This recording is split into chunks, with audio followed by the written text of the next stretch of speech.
ওজন যদি হয় 600 কেজি, তাহলে এই 600 কেজির জন্য 60 মেগাজল খাবার লাগবে। এই গরুটা আল্লাহর ইচ্ছে দুধ হবে মনে হয়। বঙ্গবন্ধু বাংলাদেশে যখন ফ্রিজিয়ান গাভী নিয়ে আসে 1972-73 সালের দিকে 174টা গরু নিয়ে আসে। তার কিছু গরু কিন্তু এই শাহজাদপুর তারপরে ভাগাবাড়ি এই এলাকায় কিছু গরু আসে। একটা জিনিস দেখেন, এর এই যে প্রকোষ্ঠটা কত বড়, বাট এটা কিন্তু রসে ভারী নয়।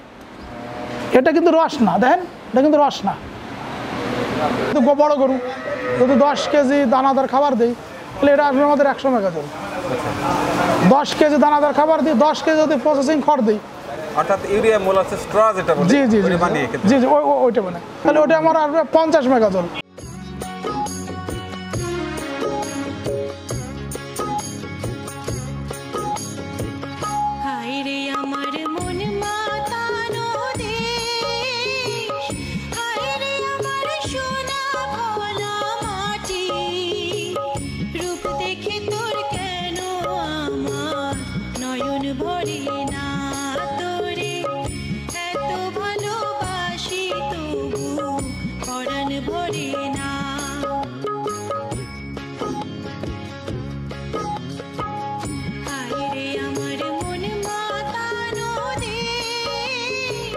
আসসালামু আলাইকুম প্রিয় দর্শক, কেমন আছেন?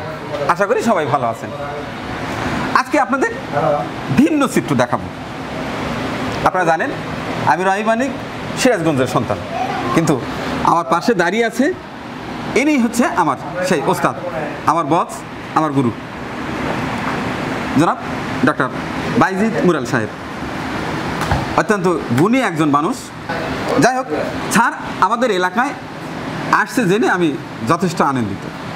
আর সবচাইতে বেশি আনন্দের খবর আরেকটি, সেটি হচ্ছে স্যার এতদিন আমাদের শিখিয়েছে, যারা কৃষি নিয়ে কাজ করে, যারা গোপালন করতে চায় তাদেরকে শিখিয়েছে, কিন্তু স্যার কিন্তু এখন নিজেই একটি খামার অলরেডি পদযাত্রা শুরু হয়েছে তার। তিনি সারা দেশ থেকে খুঁজে খুঁজে ভালো গরু কেনার চেষ্টা করছেন এবং ইতিমধ্যে অনেকগুলো কিনেও ফেলেছেন। যাই হোক, যেহেতু আমাদের সিরাজগঞ্জে ভালো গরুর সন্ধান আছে, সে কারণে আমাদের গুরু সিরাজগঞ্জেও চলে এসেছেন, সংবাদ পেয়ে আসছি। যাই হোক, আসসালামু আলাইকুম। ওয়ালাইকুম আসসালাম। আপনাকে প্রথমেই অনেক ধন্যবাদ জানাই, শ্রদ্ধা জানাই আমাদের সিরাজগঞ্জ জেলায় আসার জন্য।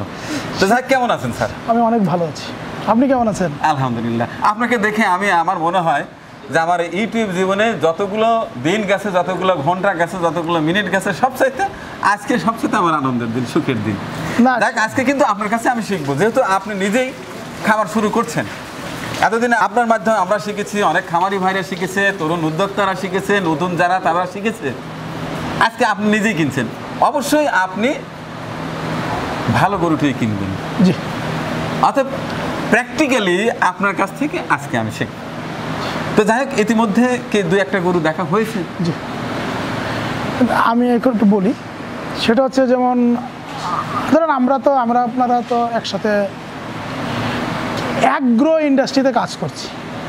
আপনি একজন সৈনিক, আমি একজন সৈনিক, আমরাও তো এখন কর্মী লেভেলে আছি। আপনারা আমাকে হয়তো ব্যক্তিত্ব বলেন, পিএইচডি করছে এই কারণে, বাট ব্যক্তিত্ব আমাদের একজন, শাইখ সিরাজ। তারপরে ব্যক্তিত্ব রিজাউল করিম সিদ্দিকী, দেওয়ান সিরাজ, তারা। তারপরে স্টেজে হয়তো আমরা। তো এখন আমি ধরেন 20 বছর সাংবাদিকতা করি, পাশাপাশি আমাদের বাড়িতে আমার বাবা কিন্তু গরু পালন করেন, হাঁস মুরগি পালন করেন, টার্কি পালন করেন। এরপর এখন আমি ভাবলাম যে আমার কিছু করা উচিত, বয়স হয়ে গেছে। তো আমার ভাইরা ভাই মুরাদ হোসেন সোহাগ, তার আমাদের খুলনাতে একটু জমি আছে। ও বললো যে ভাইরা, আমি তাহলে আমার এই জমিটা আপনি সুন্দর করে কনসালটেন্সি দিয়ে খামার গড়ে তোলেন। আর আমি এখন সিরাজগঞ্জ হচ্ছে আসলে গো রাজধানী, তাই না? বাংলাদেশে আসলে যখন সেই বঙ্গবন্ধু বাংলাদেশে যখন ফ্রিজিয়ান গাভী নিয়ে আসে 1972-73 সালের দিকে 174টা গরু নিয়ে আসে। তার কিছু গরু কিন্তু এই শাহজাদপুর তারপরে ভাগাবাড়ি এই এলাকায় কিছু গরু আসে, এবং এখান থেকে কিন্তু আমাদের এই ফ্রিজিয়ান গরু সুতিকাগার। তাহলে 173টা গরু থেকে আজকের বাংলাদেশে প্রায় 2-3 কোটি গরু। তাহলে এই 2-3 কোটি গরু তো বাংলাদেশে জন্মগ্রহণ করেছে। আমি বলতে চাই যে ফ্রিজিয়ান গরু আমাদের দেশি গরু।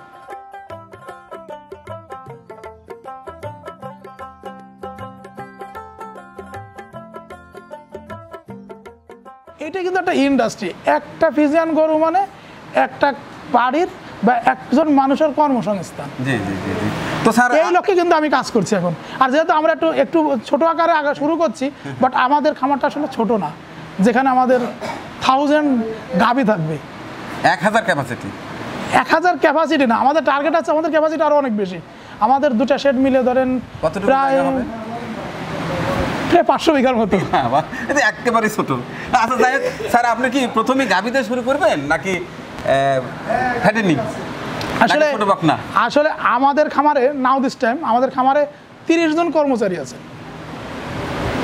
আমার খামারে দুটি কম্পাউন্ড, একটা কম্পাউন্ড হলো dairy compound, dairy and fish, সাথে সবজি আছে, গাছ আছে। আরেকটা কম্পাউন্ড আছে ফ্যাটেনিং, সেখানে আর ফিশ, সেখানে ধান হবে, পাশাপাশি সেখানে আমাদের হাঁস থাকবে, গাড়ল থাকবে। ধরেন আমাদের 5000 হাঁসের একই বাউন্ডারির মধ্যে। বাউন্ডারিটা ধরেন আমার 350 বিঘা। তা আমি হাঁসের জন্য যদি 50 বিঘা ছেড়ে দিই, আচ্ছা, তাহলে তো আমার অসুবিধা নেই। 50 বিঘার ভিতরে 2টা পুকুর থাকলো, আর 10-15 বিঘা উঁচু জায়গা থাকলো, তাহলে তো আমার অসুবিধা নেই। তা আবার আমার গাড়ল থাকবে সেখানে ধরেন 500-1000। মাছ কিন্তু একটা সময় মাছ বলতাম ক্যাশ ক্রপ, মাছ কিন্তু সবসময় বিক্রি করা যায় না, সবসময় মাছের দাম থাকে না।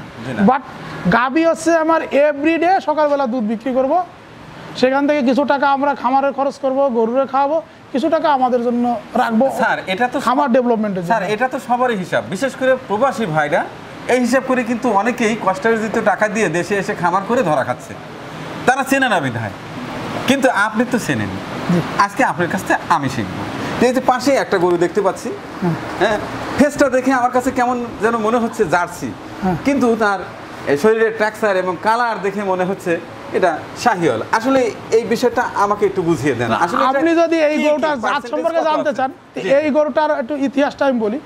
এই গরুটার কোন একটা পুরুষ ছিল আমাদের দেশি গরু, দেশি গরু। সেই দেশি গরুতে জার্সি ষাটটা ছিল আমাদের দেশি, না কোন একটা সময় এর গাভী ছিল দেশি। আচ্ছা, সেই গাভীতে জার্সি গরুর মানে দেখা সেটা হলো 80-র দশকে হতে পারে। 80-র দশকে এসে সেই এটা আমাদের দেশি গাভীকে জার্সি গরুর ইনসেমিনেশন করা হয়। আচ্ছা, তখন দেশি আর জার্সির একটা ক্রস হয়। এরপরে যখন এই গরুটা যেটা খামারে ছিল জার্সি, সেম মানে অর্ধেক জার্সি অর্ধেক দেশি। কিন্তু আমাদের ইনসেমিনেশন যখন করে, খামারিরা তো আসলে জানে না যে আমি এই পার্সেন্টেজ দিব, এটা তো খামারি জানে না। খামারি আছে, এআই কর্মী আসে জিজ্ঞেস করে দেবে কি আছে, কি এটা ব্রাহ্মা, এটার দাম কত, 1500। এই এটা কি, এটা ফ্লেগবি, এটার দাম কত, 1200। এটা কি, এটা ফ্রিজান, এটার দাম 800। সাপোজ বলে না এটা জার্সি, এটার দাম 1000। এটা কি শাহিওয়াল, এটার দাম 800। এটা কি, হ্যাঁ এটা পাবনা ব্রিড 500। এইগুলো শুনে তখন কি করে খামারি, ছোট খামারি, তার পকেটে আছে 500 বা 600 টাকা। আচ্ছা 500 টাকা কি দিয়ে দেবে, ওইটাই দেয়। সেই হিসেবে দেখা যাচ্ছে যে শাহিওয়ালটা দিয়ে গেছে। আচ্ছা, এরপরে কি হলো যে 12 মিশালি হয়ে গেল, মানে তখন ছিল 50% জার্সি, তার সাথে যোগ হলো হয়তো 100% শাহিওয়াল। এই জন্য এর দেন পুরো এই অংশটুকু শাহিওয়াল, এই জায়গাটা আসছে জার্সি। কালার কিন্তু শাহিওয়ালের এবং জার্সির মিক্সড হয়েছে। মাথার অংশটা আসছে কিন্তু মিক্সড হয়ে, মিক্সড। এই যে চোখটা অনেকটা জার্সির মতো মনে হয়, কপালটা। কিন্তু এই দেখেন এই যে পিঠের এখান দিয়ে জার্সি, বাট এখানে আবার কুজের একটা ভাব আছে, ঠিক আছে, এখানে আবার শাহিওয়ালের কুজের একটা ভাব আসছে। আসলে কি আমাদের খামারি যারা আছে তাদের ভাবা উচিত আমার গরুটা কি। জি জি জি জি। আচ্ছা স্যার, এই যে এই উলানের বিষয়টা, এই যে চমৎকার বড় বড় উলান, হ্যাঁ, মনে হচ্ছে যেন এইটুকুনের মধ্যেই 3 কেজি দুধ। আসলে বিষয়টা কি বলেন তো? না এই গরুটা তো এই যে নতুন মানে বিয়েছে, এখানে কিন্তু উলান কিন্তু পানি আছে, ঠিক আছে, এখানে কিন্তু পানি আছে। আরও ধরো দেশ একটা গরুর উলান গঠন হতে প্রায় 12 থেকে 18 দিন সময় লাগে বিয়ানোর। অর্থাৎ বিয়ানোর পর থেকে? জি, 12 থেকে 18 দিন। জি, অর্থাৎ পূর্ণ দুধ ছাড়ে 1 মাসের আগে না, 18 দিনের পরে, মানে প্রায় ধরে নেওয়া যায় যে 21 দিনের দিন তার পূর্ণ দুধের একটা ইয়ে এসে যায়। যদি গরুটা 30 লিটার দুধের হয় তাহলে দেখা যাচ্ছে 21 দিনের দিন তখন 26, 27, 28 চলে আসে। তারপরে দেখা যাচ্ছে যে 1 মাস পরে যায় ওটা 30 লিটার হয়ে যাবে।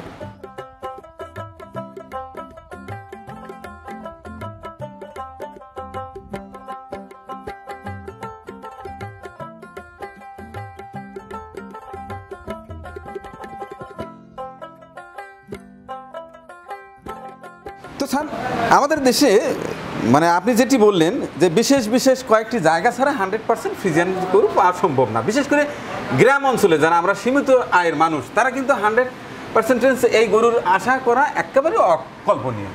সেক্ষেত্রে আমরা গ্রামগঞ্জ থেকে যে গাভীগুলো সংগ্রহ করব, এটা গরু দেখে আমরা কতটা বুঝবো যে এটা আসলে কত পার্সেন্টেজ, কীরকম দুধ হবে কি হবে না, বাহ্যিক দৃষ্টিতে যদি আমি আপনারা একটু বলি মানিক ভাই, এটা গরু আমরা কিভাবে বুঝবো ভালো দুধের গরু?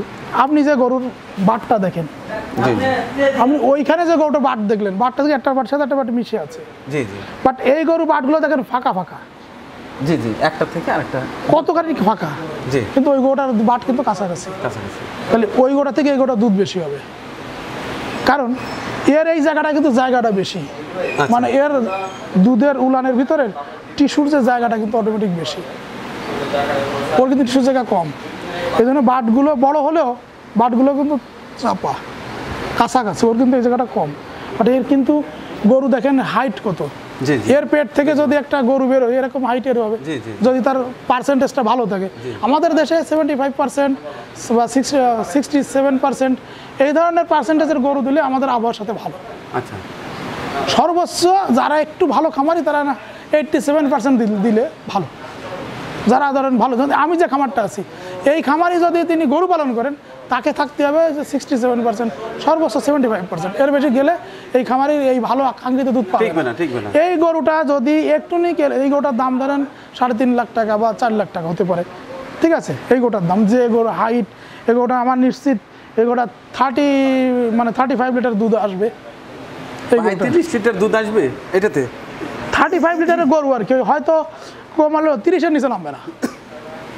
কিন্তু এখানে স্যার একটা জিনিস দেখেন, এর এই যে প্রকোষ্ঠটা কত বড়, জি জি, বাট এটা কিন্তু রসে ভারী নয়, এটা কিন্তু রস না, দেখেন এটা কিন্তু রস না, ওইটা যেমন আমরা দেখলাম রস, তারপর এই দিকে দেখেন গরু এটা প্রশস্ত, দুটি পা ফাঁকা, তার মানে এইখানে কিন্তু তার ইটা আছে, উলান আছে। এরপরে দেখবো যে আমাদের এইখানে দেখেন একটা দুগ্ধ শিরা আছে, জি জি, এই যে শিরা, জি জি, এই যে শিরা, আচ্ছা, মানে এরে যা খাইতে দেওয়া হবে, সেটা গোবর, চিনা এবং দুধ হয়ে বেরিয়ে আসবে। এই গরুটাকে যদি প্রতিদিন 6 থেকে 8 কেজি পরিকল্পিত এবং সুষম দানাদার খাবার দেওয়া হয়, মানে সুষম এবং পরিকল্পিত, মানে পার্সেন্টেজ ঠিক রেখে, যে ভুসি কতটুকু, ভুট্টা কতটুকু, খৈল কতটুকু, ডিসিপি কতটুকু, সব রেশিওটা ঠিক রেখে যদি এর 8 কেজি খাবার দানাদার, সাথে 3 আটা 24 কেজি ভুট্টা ঘাস বা পাকসুম ঘাস, জারা ঘাস, এই ধরনের ঘাস যদি দেওয়া হয়, তাহলে এই গরুটা 30-এর নিচে দুধ, 30-এর উপরে দুধ হবে। অর্থাৎ আপনি বলতে চাচ্ছেন এই গরুটা জাত ভালো, কারণ 1 নম্বর আছে গরুটা হাইট কত, খেয়াল করে দেখছেন, যথেষ্ট বড়, প্রায় 4.5 ফিট 5 ফিটের কাছাকাছি হাইট, গোটা লম্বা অনেক, গোটার সামনের দিকটা ছোট, পিছনের দিকটা প্রশস্ত, সব কিছু মিলে গোটা একটা সুন্দর গরু। আমার কিন্তু এই গোটা পছন্দ, যদিও আমি এত বড় গরু আমার খামার আপাতত নিব না, কারণ আমার খামারটা এখন স্টার্ট পর্যায়ে, এত বড় একটা গরু নিয়ে এর যে পরিচর্যা, সেই পরিচর্যা বা এর জন্য যে যা করতে হবে আমার রাখালরা সেটা করতে পারবে না, তাহলে আমার জন্য এটা লস, আমার খামারের জন্য এই মুহূর্তে খামারটা লস, কারণ এই গরুটা যদি আমি কোনো কারণে যদি নষ্ট হয়ে যায় তাহলে আমার জন্য অনেক ক্ষতি হবে, বড় একটা অ্যামাউন্ট। বাট আমি এই জন্য গরু খুঁজতেছি যে গরুতে 15 লিটার 16 লিটার 18 লিটার দুধ হয় এমন গরু খুঁজতেছি, এরকম গরু হলেই আমার চলবে। তো স্যার তাইলে নতুনদের জন্য আপনি কি পরামর্শ দেন? আসলে কি নতুনদের জন্য একটাই পরামর্শ, যে আপনি আপনার উপজেলায় যাবেন, প্রাণ সম্পদ কর্মকর্তার সাথে যে কথা বলবেন, আগে তার সহযোগিতা, আগে প্রথমে আপনি ঘরটা করবেন, তাই না, জি জি, এই যে ঘরটা দেখেন বেশি খরচ নাই, তাই না, কিন্তু ঘরের ভিতরে কোনো বাতাস আসা যাওয়ার সুযোগ নেই, ওই পাশটা আটকানো এই পাশটা আটকানো, এটা তো পরিকল্পিত ঘর না, তাই না, ঘরের ভিতর বাতাস নাই, তা এরকম একজন অভিজ্ঞ লোক থাকলে সে কিন্তু এই জিনিসগুলো ফাঁকা করে দিত। গরু গা রোদ লাগলে গরুর ক্ষতি হয় না, আবার বৃষ্টি লাগলেও ক্ষতি হয় না, গরুকে একটা ঠান্ডা রাখতে হবে, শুধু চুরির হাত থেকে বাঁচাতে হবে, জি, চুরির হাত থেকে বাঁচাতে। তারপরে আছে যে ঘাস চাষ করতে হবে, ঘাস চাষের জায়গা থাকতে হবে, যদি ঘাস চাষের জায়গা নাই, হাইড্রোপনিক দিয়ে কিন্তু গরু পালন করার দরকার নাই, তার থেকে আপনি মুদি দোকান করুন,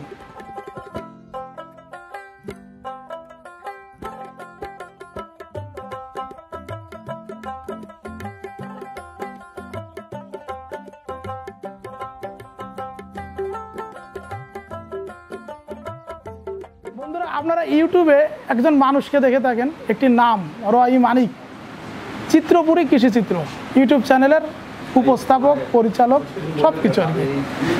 তার বাড়ি কিন্তু এই সিরাজগঞ্জের উল্লাপাড়া শাহজাদপুর কাছাকাছি। তিনি মূলত একটা সময় এই পুরো অঞ্চলটা নিয়ে তিনি ফুটবল খেলতেন, ঘুরতেন ফিরতেন। এরপরে তিনি এখন ভিডিও ক্যামেরা নিয়ে এই অঞ্চলের মানুষের দুঃখ, কষ্ট, বেদনা এবং খামার ডেভেলপমেন্ট সব কিছু মিলে নিয়ে একটা সুন্দর বাংলাদেশের স্বপ্ন বুকে লালন করে কাজ করে যাচ্ছেন। আমার পাশে দাঁড়িয়ে যাচ্ছেন আমাদের চিত্রপুরী কৃষিচিত্রর মানিক ভাই, র.ই.ম ভাই। মানিক ভাইকে আমি অনেক ভালোবাসি। আমি তার ভিডিও দেখি, নিয়মিত দেখি। যখন রাতের বেলা ঘুম আসে না, তখন আমি ইউটিউবে সার্চ করি কে কেমন ভিডিও করছে, তখন কিন্তু মানিক ভাইয়ের ভিডিও দেখি, ভালো লাগে। এবং বিগত 1-2 বছর হতে চললো তার যে ভিডিওর কোয়ালিটির মান অনেক ভালো। আমরা মনে করি 60,000 কাছাকাছি চলে গেছে তার ভিডিওর কোয়ালিটি, তার ভিডিওর মান। আমি চাই মানিক ভাই সামনে আরও ভালো ভিডিও করুক।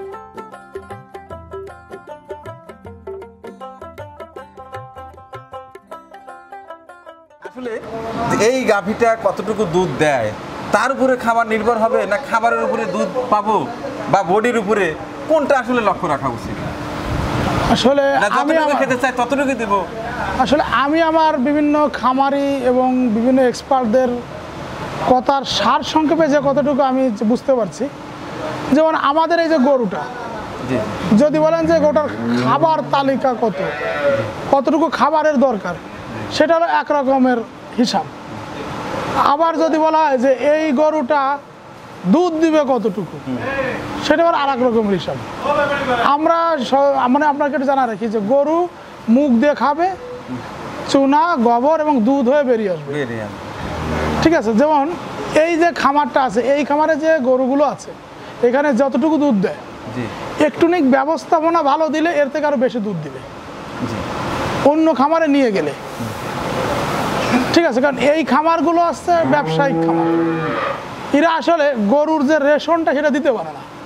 শুকনো খড় যেমন আমাদের যারা অভিজ্ঞ ভেটেরিনারি সার্জনরা ছিলেন, ভেটেরিনারি বা পশুপালক ছিলেন, হ্যাঁ, সবাই কেউ কিন্তু শুকনো খড়কে সাজেস্ট করে নাই, এরা শুকনো খড় খাওয়াচ্ছে। কারণ এই যে গরুটা আছে, এই গরুটার ওজন প্রায় 550 থেকে 600 কেজি ওজন হবে। তাহলে এই গরুটার খাবার লাগবে কতটুকু? গরুটার ওজন যদি হয় 600 কেজি, তাহলে এই 600 কেজির জন্য 60 মেগাজল খাবার লাগবে। এই গরুটা আল্লাহর ইচ্ছে দুধ হবে মনে হয় 25-এর কম হবে না। ধরেন যদি 25 লিটার দুধ হয়, তাহলে 25 গুণ 10, 25 গুণ 10 মানে 250, তার সাথে যোগ হলো 60, তাহলে 310 মেগাজল খাবার লাগবে এই গরুটার জন্য। কারণ আমরা 310 মেগাজল খাবার যদি দিতে চাই, তাহলে আমরা কিভাবে দেবো? সেটা হচ্ছে যে আমরা দানাদার খাবার দিতে পারি, আবার কাঁচা ঘাস দিতে পারি, প্রসেসিং খড় দিতে পারি। তখন আমরা যদি এই গরুটারে আমরা 10 কেজি, যেহেতু বড় গরু, যদি 10 কেজি দানাদার খাবার দিই, তাহলে এটা আসবে আমাদের 100 মেগাজল। 10 কেজি দানাদার খাবার দিই, 10 কেজি যদি প্রসেসিং খড় দিই, অর্থাৎ ইউরিয়া মোলাসেস স্ট্র যেটা বলে, জি ওইটা মানে, তাহলে ওটা আমার আসবে 50 মেগাজল। এরপরে বাকিটা আমরা এরা আর 30 কেজি কাঁচা ঘাস দিয়ে আমরা দিতে পারি। কারণ আমাদের সবসময় মনে রাখতে হবে, যতটুকু আমরা খাবার দিব দানাদার, সেইটাকে হজম করার জন্য 3 গুণ কাঁচা ঘাস দিতে হবে। তা না হলে গরুর স্বাস্থ্য ভালো থাকবে না, দুধের পার্সেন্টেজও ভালো থাকবে না। স্যার, আরেকটি কথা জানতে চাই যে স্থানকাল মাত্র, অর্থাৎ স্থান চেঞ্জের ভেদে এটা কি দুধের তারতম্য হয়? আমার খামারে একটা গরু আছে, আমি দেখলাম 25 লিটার নিয়মিত দুধ হচ্ছে, আপনি নিলেন আপনার খামারে, এটা কি ওই 25 লিটারই থাকবে নাকি কম বেশি হতে পারে? না, এইখানে যাই গরু একটা খামার থেকে আরেকটা খামারে গেলে অভ্যস্ত হতে, তারপরে তার সেখানে যে আলো বাতাস সব কিছু পেতে একটু সময় লাগে। শুধু আমাদের গরুর কথা বলবো না, প্রকৃতিতে একটা জিনিস আছে, আপনি যদি একটা গাছ, একটা বড় গাছ তুলে নিয়ে লাগান, তাহলে বলবেন যে দিক নির্ণয় করে লাগাবেন। মানে কোন দিকে ছিল? জি, পূর্ব সাইডটা, ঠিক পূর্ব সাইডে। জি। তাহলে কি এই গাছটা যেদিন লাগা দিবেন তার পরের দিনই সূর্যের আলোটা পেয়ে যাবে, লাগানোর সাথে অ্যাডজাস্ট হয়ে যাবে। মানে ও যে পাশ দিয়ে, পাতার যে অংশ দিয়ে সে সূর্যের আলোটা নিত, সেই অংশটা সে পেয়ে যাচ্ছে। যদি তারা উল্টা ভাষা দিয়ে দেন, সেক্ষেত্রে ওই গাছটার জন্য অনেক ক্ষতিকর হয়, অনেক সময় গাছ বাঁচেই না। অনেক অনেক ধন্যবাদ স্যার, আমাদের এলাকায় আসছিলেন, আপনার দীর্ঘায়ু কামনা করি। সেই সঙ্গে আমাদের দর্শকদের একটি কথা জানাতে চাই, আজকের ভিডিওটি আমি মনে করব আমার চ্যানেলের সর্বশ্রেষ্ঠ ভিডিও, কারণ এমনই মানুষের সান্নিধ্যে কিছু সময় আমি থাকতে পেরেছি এবং অনেক তথ্যই, যেমন গরু পালনে ম্যানেজমেন্ট সম্পর্কে স্যার অত্যন্ত গুরুত্বপূর্ণ কিছু আলোচনা করেছেন এবং সুন্দরভাবে বুঝিয়ে দিয়েছেন। কারণ এক এলাকা থেকে আর এক এলাকায় গেলে এই স্থান পরিবর্তনের যে ধকল, আবহাওয়াজনিত যে ধকল, সেটার কারণে কম বেশি হতে পারে। অনেকেই আমরা বিভিন্ন এলাকা থেকে গরু কিনি, অন্য এলাকা নিয়ে যাওয়ার পরে হয়তো দুধ একটু কম হয়, যে কারণে অনেক সময় অনেকেই বিরূপ মনোভাব প্রকাশ করেন। এই যে স্যার যেটি সুন্দরভাবে বুঝিয়ে বললেন যে এর ওয়েটের উপরে সে কতটুকু দানাদার অর্থাৎ কতটুকু পুষ্টিকর সে প্রাপ্য, সেটা হয়তো আমরা দেই না বিধায় সে দুধ কম দিচ্ছিল। তো বন্ধুরা, অনেক কথা হলো, স্যারের জন্য দোয়া চাই। স্যার অত্যন্ত ভালো মানুষ, তিনি জিটিভিতে আছেন, কর্মরত আছেন, তাকে পরিচয় করিয়ে দেওয়ার মতো কিছু নাই, কারণ তার মাধ্যমেই আমি পরিচিত হয়েছি। যাই হোক, স্যারের জন্য দোয়া করবেন এবং স্যারের একটা ইউটিউব চ্যানেল আছে পার্সোনালি, ওটাতে দেখবেন যথেষ্ট তথ্যবহুল ভিডিও আপনারা পাবেন। পাশাপাশি আমাকেও ভুলে যাবেন না। সবার জন্য দোয়া করে আল্লাহ রাব্বুল আলামিন যেন আপনাকে, আমাকে, স্যারকে, সবাইকে ভালো রাখেন, এই কামনা করে শেষ করছি আজকের প্রতিবেদন। আল্লাহ হাফেজ। যখন তোর ওই আকাশে নীলে আল তুলে যায় সাত সাগরের পশুরা, নদীর বুকে হাত ছানি দেয় লক্ষ ঢেউয়ে মানিক জ্বালায় ইশারা।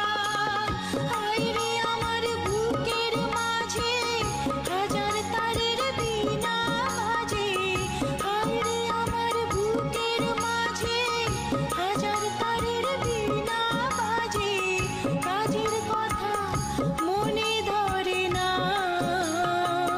রূপ দেখে তোর কেন আমাদের পরিবেশনা আপনাদের ভালো লেগে থাকলে শেয়ার করে অন্যকে দেখার সুযোগ করে দিন।